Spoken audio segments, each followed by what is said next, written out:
Hola niños y niñas, soy la profesora Andrea del Colegio Santa Marta de Peñalolén.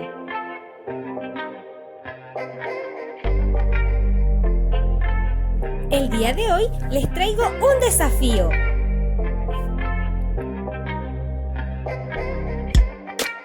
Los materiales que vamos a usar son una hoja, puede ser blanca, de cuaderno, y un lápiz, el que tú tengas en la casa. También necesitamos elementos que empiecen con los sonidos de tu nombre. Aquí yo tengo los míos.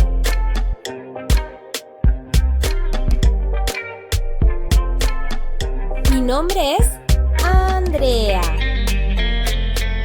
Los sonidos de mi nombre son A,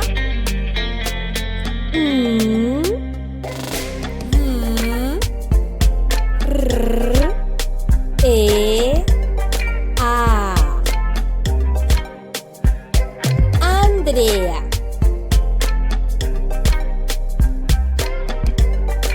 Debes buscar elementos que empiecen con los sonidos de tu nombre. En mi caso yo utilicé ajo para el sonido A. Para el sonido naranja. Para el sonido adivinen.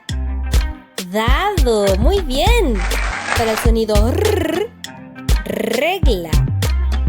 Para el sonido elefante.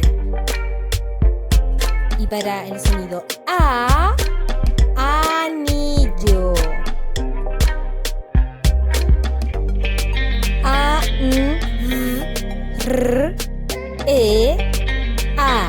Un elemento para cada sonido. Andrea. Ahora te invito a que hagas lo mismo en tu casa, pero con tu nombre.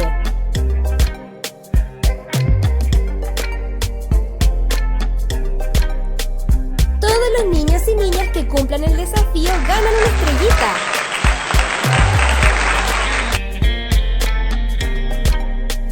Hazlo en tu casa y envíale la foto a tus profesoras. ¡Hasta la próxima!